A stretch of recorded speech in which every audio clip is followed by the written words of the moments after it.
Is this lighting terrifying? Or is it better? Unclear. Hi, my name is Megan, and this is Everything Lit.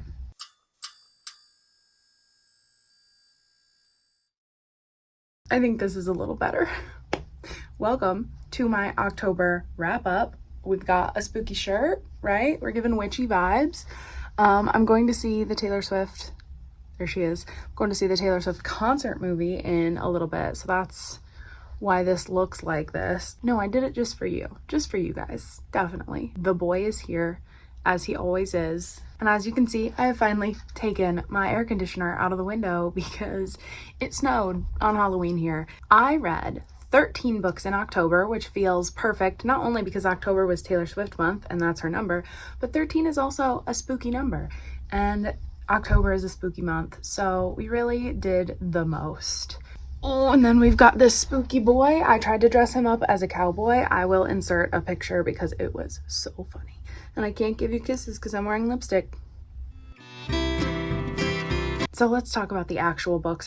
I read a lot of really great books and I read a lot of mediocre ones. The first book, I kind of started this very end of September, finished it in October, and that is The Roommate is a Vampire by Jenna Levine. I ended up giving this 3.5 stars, and I think I rounded up to 4 on Goodreads. This is a romance where a girl who is down on her luck gets a super cheap apartment. Gets a room in an apartment that is amazingly nice, like downtown Chicago. And she's like, why is it so cheap? Is he a murderer? No, he's just a vampire who has been asleep for the last 100 years and needs someone to help him get acclimated to the current century. And while I thought the story was cute, it was cute, it was good, the romance was romancing, but okay, you have a vampire main character, right? And I just wanted a little bit of danger. He was just like, I would never hurt you. I would never hurt you. He drinks blood out of blood bags, from blood banks. He does not kill people, supposedly. He has in the past, though. He's giving Edward vibes. But even Edward, killed live animals. This vampire doesn't seem to do that. And then the whole conflict with, his parents wanted him to marry this other vampire and, keep the vampire family empire going, and then the way that was resolved was just silly. This was a silly cute little rom-com, and so if you want a silly cute little rom-com with vampires, I think it would be perfect. But it just, about halfway through, I was like, where's the danger? He's a vampire. He should be fighting the urge to kill her. So that's why I gave it 3.5 stars. Editing Megan here for a quick jump scare. I forgot to mention entirely the story, the personal storyline of the main character is what made this a 4-star read, basically, because she was an artist and their romance was built through him asking about her art, and even though he didn't understand her art, still being interested in it. And that was really endearing and lovely.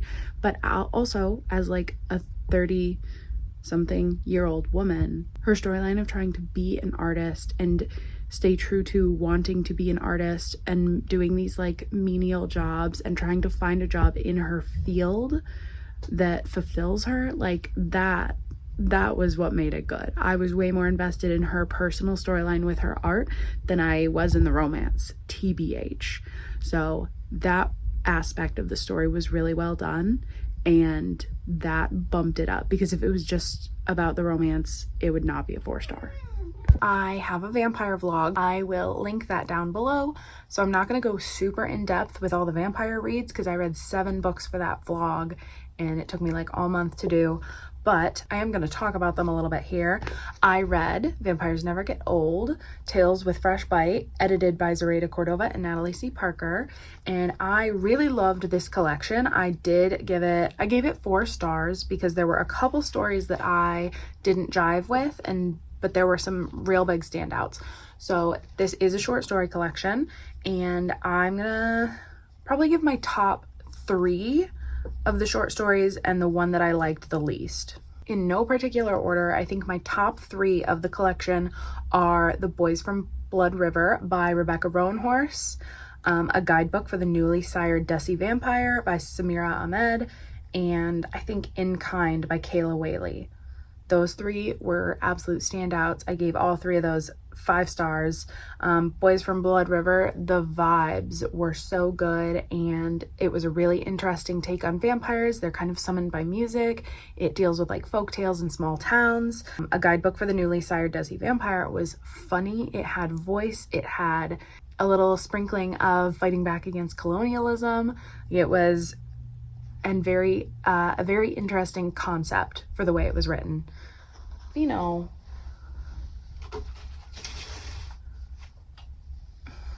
that boy. And then In Kind was also a very interesting concept and had something important to say and made you confront your own bias, and we love that. So I think probably my least favorite of the collection was Mirrors, Windows, and Selfies by Mark Oshiro. It just didn't make sense to me. I think the world building needed more. I think it was written with an interesting framework because it's written as like blog posts, but I didn't jive with it. I didn't get it. So that's my least favorite. I think I gave it 2 stars. But overall, 4 stars. I can't wait until the Mermaids collection comes out in paperback. And then I read Dracula, which I will put over Vino. And that is the first time I had ever read it. I listened to it on audio and I loved it. It was so good. It's written as journal snippets and letters between the characters. And it was just, you know, when they talk about like pulp fiction being easily readable and easily accessible, like it was pulp fiction because of its like cultural place, because of how beloved it was and how pop culture just took it and ran. It has become a classic, but it's not the typical classic, I guess, is what I would say. I enjoyed the heck out of it. And Dracula, if you don't know, which I didn't actually, because I've never seen a straightforward retelling, Dracula is about a group of characters, one of them being Jonathan Harker and his fiancee Mina, and the strange things they encounter when Jonathan is like hired to help this Count Dracula from Transylvania buy a house in England and sort of sort out his affairs. And then stuff goes crazy. We also follow Lucy Westenra, who is falling ill with a strange sickness, and she's sleepwalking at night. And then the men who love Lucy kind of have their own little story after her illness takes its course, which is really vague. And if you don't know about Dracula, I didn't spoil anything. And it was just so enjoyable to listen to that and get the original story that, you know, started the vampire trend. Because I'm a huge fan of Interview with the Vampire and The Vampire Chronicles by Anne Rice. Also, putting it on my bucket list, the Lestat Ball in New Orleans. They do it every year, I'm pretty sure. They had their 35th one just last weekend for Halloween. And I want to go to that someday. I'm putting it out there. I'm putting it in the universe. I'm going to make it happen. I want to go to the Vampire Ball. And in case I didn't say it, I gave Dracula 5 stars. And then I read my 100th book of the year, which was so exciting. And I vlogged that, which I'll link that below too. And I read The Very Secret Society of Irregular Witches by Sangi Mandana. And this was fantastic. Another 5-star. This is a cozy fantasy romance where Mika Moon is a very isolated witch, and in this universe, witches by nature have to be isolated because too many witches in one place will attract the wrong kind of attention, and then they're in danger. And she gets invited to be the teacher to these 3 young witches who are hidden on an estate in like Norfolk, at this nowhere house. And Mika agrees and goes to help these girls and gets involved in the life there with the housekeeper and the librarian and all the people who live there and who are trying to take care of these girls. And it was so cozy. If you watch that video, I say cozy a million times, but it has the warm vibes. It has like a wintry setting. It kind of takes place from like September to December. I loved the characters. I loved the slow unraveling of getting to know the characters. And then there is like a little reveal toward the end. The climax came together so wonderfully. The plot was paced perfectly. I loved it. And then we went a little down and I read The Death of Jane Lawrence by Caitlin Starling. I listened to this on audio for the most part, and I gave this 3 stars. This is a horror novel with a little bit of romance in there, and we followed Jane, who she's very practical and straightforward, and she has decided that she needs a husband so that she's not a drain on her adoptive parents. And so she chooses a man who is a doctor, and she proceeds to say, hey, you and I are both single and we should get married for the status. And he agrees, but he agrees on the condition that she can never go to his family home. Ever. He spends the night there every night, but she can never go to his family home. But then, of course, something goes wrong on their wedding night. They're taken to the house outside the town. Then it storms. She gets trapped there, and just like crazy stuff starts happening. There are ghosts. It was just paced really weirdly. I did not enjoy a lot of the horror aspects. This is definitely using gore, not even gore, but like medical horror. And I did not enjoy that. I didn't know it was going to be that. It also has weird math and magic and maybe a little bit of time travel in there. And it was just, the climax was strange. I didn't know how to feel about it at the end. I thought that the ending would make it worth it. I thought we'd have a good payoff, and we just didn't. One of the other things that really bugged me, so the bottom of the back of this says, set in a dark mirror version of post-war England, Caitlin Starling crafts a new kind of gothic horror from the bones of the beloved canon. So a dark mirror version of post-war England. So the setting in this was just strange. We're clearly in an alternate world where Russia is like Ruska, and there's some sort of war, but we don't really know what the war was. And I think that it was just trying to be unsettling and wanted to be historical fiction, but like not really. Like they didn't want to put in the work to make it historical fiction. They just wanted it to be vaguely historical so that there wasn't all the technology that we have. But also they wanted it to be vaguely historical and fantasy magical so that people could be carving things out of bones and weird diseases and magic rituals. Like, I'm discovering that I'm a world building kind of girl. I need your world building to be decent enough to let me enjoy the story. Like, I just need the background to be set up so that it's not distracting, but I also understand it. And in this, I didn't understand it, and it was distracting. It took away from the story. I was like, you just don't get a good sense of the characters or the stakes or anything without the larger world. And like, his college buddies come to visit at one point and like talk about rituals and like, oh yeah, he was involved in magic, and this is, and then they leave. And it's like, it was just really clumsily done. So I gave this 3 stars, and Caitlin Starling has a newer book out that's about like clones, and it's like a locked room mystery, and it sounds like it could be really interesting, but it also sounds like I wouldn't like it, you know? So I don't know if I'll try that one, because this was not great, and I don't know, I might unhaul it. Did I care? I thought it was going to give Jane Eyre vibes, but even the romance wasn't good enough. I didn't understand why she suddenly loved him. And she kept saying like, she is straightforward, she is practical, she is math, and she doesn't have emotions, and she's, you know, blah, blah, blah. And then she's just like the most emotional. She's like, I've fallen in love with him in like a week, and I can't wait to see him again. And when he kisses me, blah, blah, blah. And I'm like, you can't set up a character and say that they're emotionless and like consistently say that, and then the only time we ever see them is with like heavy emotion. I don't know, it just wasn't for me. And then I listened to the audiobook for The Princess and the Goblin by George MacDonald. This is a classic children's story from back in the day. I think this was published in the 1870s. And the reason I picked this up, I used to watch a lot of Haley in Bookland, and she read a lot of classic children's literature, and I thought that was really interesting. I wanted to read more of that, and The Princess and the Goblin movie was, I one of my favorites as a kid. Like, I was fascinated by it and scared of it. And I think that's a really interesting mix. So I wanted to read the original book, and it was cute. It was very much a children's story in that the narrator was separate from the action and was like, the princess did this, and the princess was like a true princess, always kept to her word. And so that we had some distance between the narrator and the action. I just don't think I was really in the mood for it.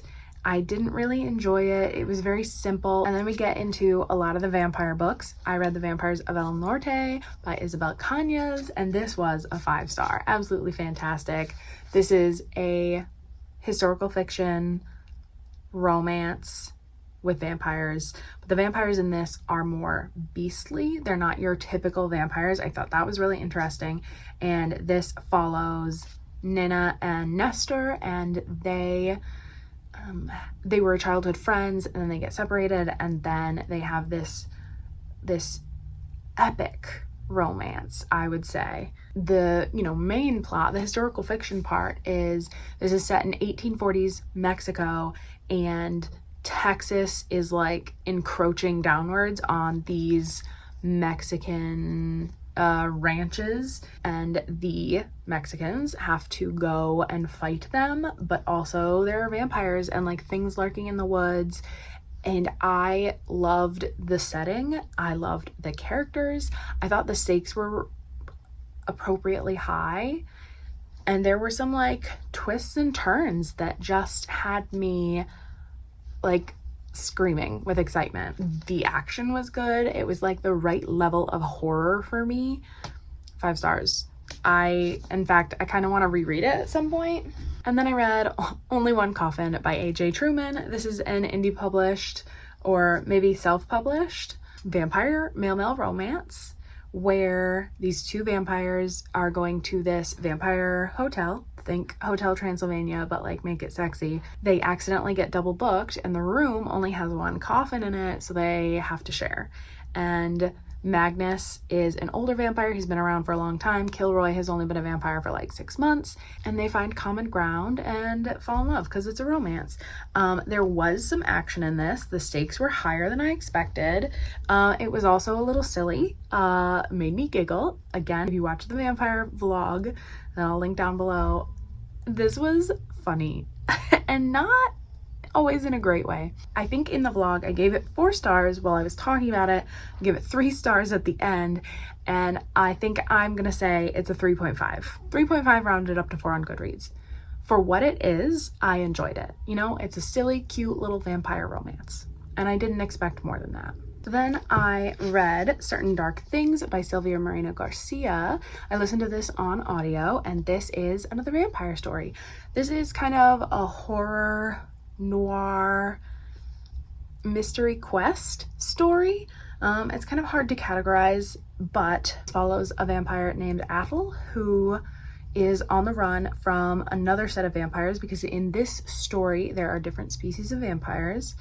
And she meets Domingo, who is kind of a street urchin trash collector in this futuristic Mexico City. And she kind of makes him her familiar. They hang out. He does some errands for her as she is trying to run from these other vampires. There is also a vampire hunter looking for her and the other vampires. I gave this 4 stars. Again, for horror, it was a little too violent for me. I'm very picky with my horror, and I like spooky, creepy more than vampires, tearing each other apart. I really loved the idea of different species of vampires though, and using the Aztecs as inspiration and different folktales as inspiration. I also think the plot of this was a little lackluster. It was very much like, we're gonna go here, and then we're gonna go here, and then we're gonna go here, which I get, and I'm writing a book like that right now, but there was just something about it that I needed. I wanted more from it, and that's why it's 4 stars. And then I listened to The Family Game on audio by Catherine Steadman. This is a thriller mystery story, and I gave it 4 stars. I liked the narrator of the audiobook. I liked the plotting. I kind of always expected it to go more off the rails, and maybe that's because the thrillers I read this year, like The Writing Retreat, kind of start atmospheric and then just go insane. And this one didn't ever hit that level of insanity, but this follows our main character, who is a writer, and she has fallen in love with the heir to this massive family fortune, and their family has been around forever. Think like Vanderbilt's, classic Americana, and this family has like built their legacy over years, New York socialites, and she gets kind of taken in to the family Christmas and Thanksgiving. Toward the beginning, there was an element that I really was not a fan of. I'm not going to spoil it because I think it's kind of important to the plot, but as soon as we hit like, I think the prologue, even just the way it was narrated, I was like, oh, something's going to happen in here that I don't love, but I understood why it was there, but I just didn't love it, didn't expect it. I thought the family was really well drawn. They were pretty creepy, pretty weird. They like to play a lot of games, and those games have high stakes, and you don't really know who to trust as far as the characters. For the most part, I enjoyed it. I gave it 4 stars. And then I read A Dowry of Blood by S.T. Gibson. This kind of kicked off the whole vampire thing this season because I bought this and I was like, well, I need to read Dracula first because I know this kind of is a alternate perspective Dracula retelling, which isn't actually true. It's pitched as that, but that's not really true. Technically could have gotten away with not reading Dracula, but I'm grateful that I did because Dracula was fantastic and this was fantastic as well. So this follows Constanza, or Constanta. In the audiobook they kept saying Constanza, but it's Constanta. Anyway, this follows Constanza, and she is Dracula's first wife. She is the first one he turns that we know of, and it follows her relationship with him, her relationship with the other people that he draws into their web and their network.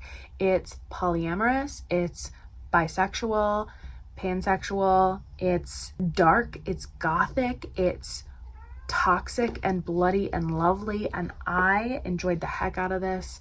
I gave it 5 stars. The audiobook was amazing. I would love to reread it in book format. I don't even know how to describe how this just hit all of the right notes for me.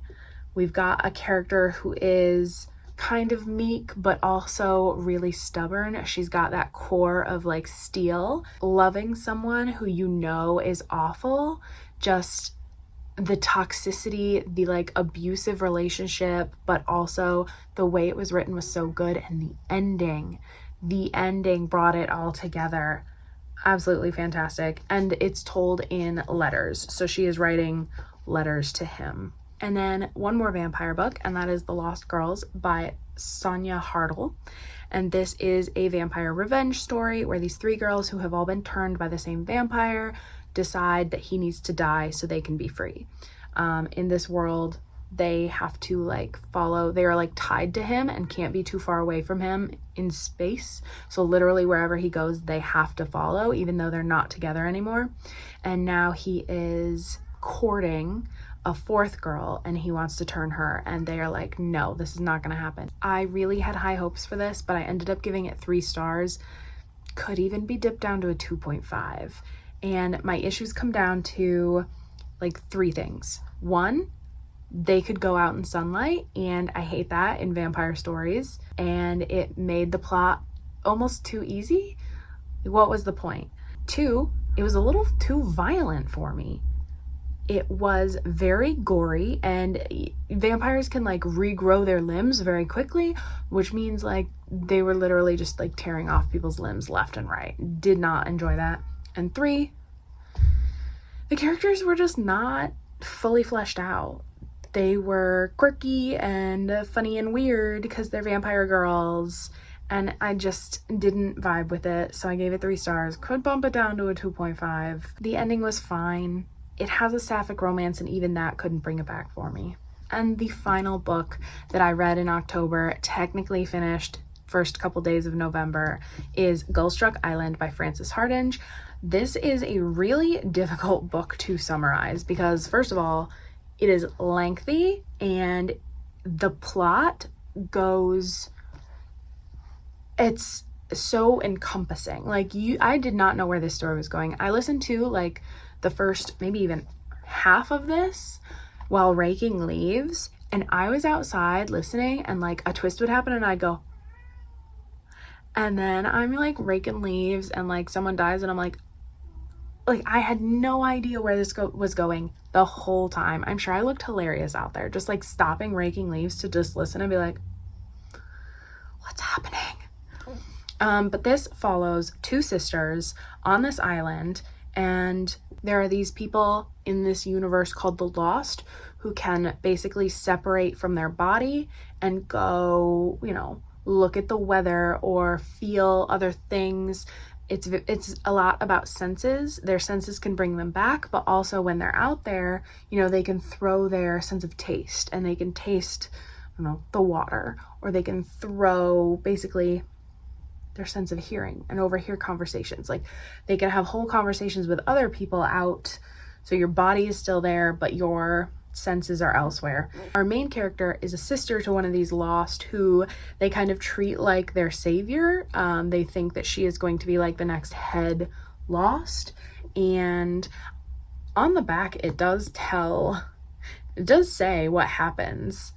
But I'm not going to spoil it because I feel like going into this not realizing that happens is such an experience. But basically, Araloo and Hathin have to journey from their island to another island because this conspiracy is kind of underway for their people to be demonized, and like it's very dark. And this world, they worship volcanoes, and the volcanoes are alive. I think the world building in this was phenomenal.